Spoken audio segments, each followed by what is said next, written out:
প্রায় 2 ঘন্টা সময় লাগলো চুল কাটতে। একবার জঙ্গলি হয়ে গেছিলাম, বাট এখন কিছু কাটতে এসেছি। দেখুন চেহারা দেখে অনেকে মনে করবেন মনে হয় 1 মাস ধরে ঘুমাই না। প্রায় 2 সপ্তাহ যাবত টানা নাইট ডিউটি চলতেছে। ঘুম কমই হয় দিনের বেলায়।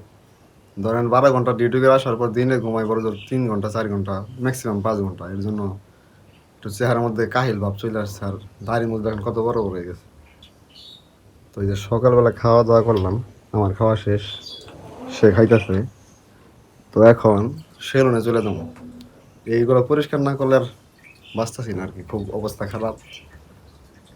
আয়নার সামনে গেলে শরম করে, আর আপনাদের সামনে আসলাম এখানে আরও শরম করতেছে বেশি। তবে আপনারা হইতেছেন আমার ফ্যামিলি, ভালো ফ্রেশ এই ভালো অবস্থা বা খারাপ অবস্থা সবসময় আপনারা দেখতে প্রস্তুত আছেন, এটা হচ্ছে আমার বিশ্বাস।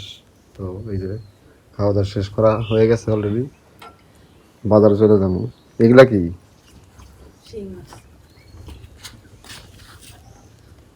এত শিং মাছ না মাগুর মাছ? চাষ করা মনে হয় না এগুলো? কালকে বাজার থেকে আনছো? কয়টা কেজি? 300।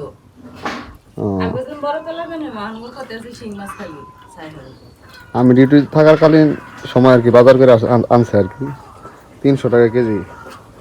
এই যে দেখেন এগুলো চাষের শিং মাছ আর কি। যাই চুল কাটা হয়ে গা, রোদ উঠছে দেখেন, মারাত্মক অবস্থা। আর গাছে দেখেন ফুলের অভাব নাই, কলি থেকে শুরু করে বড় ফুলের অভাব নাই দেখেন।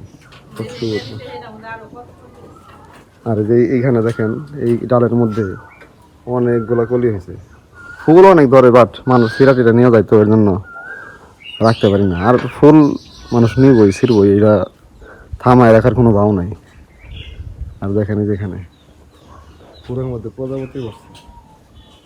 আর একটু কাছ থেকে আপনাদের দেখাই, এই যে দেখেন সুন্দর একটি দৃশ্য। এই যে দেখেন ওইটা চলে গেল। তো সবাই সাথে থাকেন, বাজার যাবো, চুলগুলা কাইটা আসে আর কি। দেখেন পোলাপান গাছে উঠছে।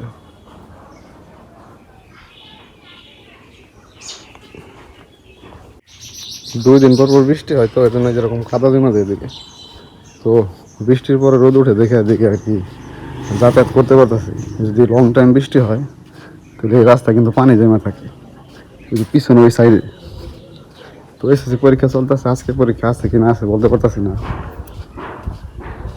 তো যত এসএসসি পরীক্ষার্থী আছে সবার জন্য শুভকামনা, সবাই ভালো রেজাল্ট করুক, ভালোভাবে পরীক্ষা দিক, এটাই চাই আর কি।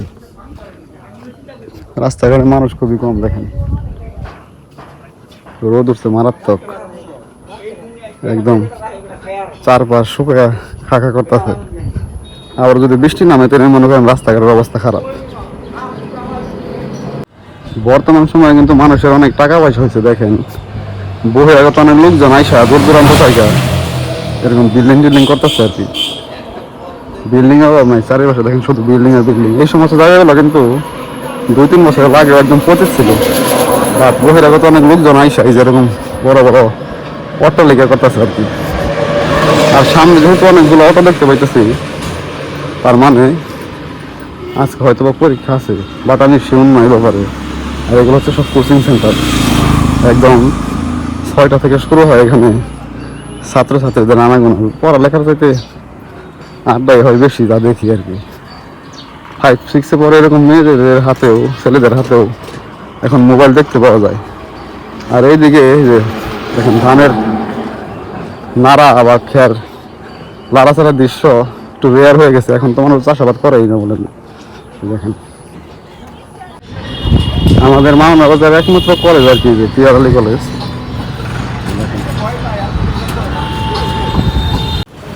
দেখেন বেলা বাড়ার সাথে সাথে প্রচুর পরিমাণে ব্যক্তিগত গাড়ির সংখ্যা রাস্তায় দেখা যাইতেছে। যে দোকানে হচ্ছে এই সেলুনে চুল টুল কাটে আর কি। তো দাদা আসছে এখানে কাটে। এসএসসি পরীক্ষা কিন্তু চলমান, দেখেন অনেক অভিভাবক কিন্তু অপেক্ষা করতেছে। প্রায় 2 ঘন্টা সময় লাগলো চুল কাটতে। একবার জঙ্গলি হয়ে গেছিলাম, বাট এখন কিছু রাত্রে এসেছি দেখুন। তো অবশেষে আইসা বললাম বাড়িতে, এই দেখেন চুল টুল কাটছি, অনেক সময় লাগলো, 3 ঘন্টা হয়ে গেছে এবারে যাওয়া থেকে কাটা কোটা সব কিছু কমপ্লিট করা পর্যন্ত। চুলা ধুইতেছে সামনে ঈদের জন্য।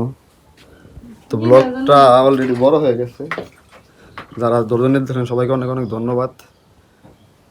আর আমার চ্যানেলটি সাবস্ক্রাইব করে দয়া করে সবাই পাশে থাকুন। ভিডিও ভালো লাগলে লাইক করুন, কমেন্ট করে ভুল ত্রুটি জানিয়ে দিন। তো সবাই ভালো থাকেন, আসসালামু আলাইকুম।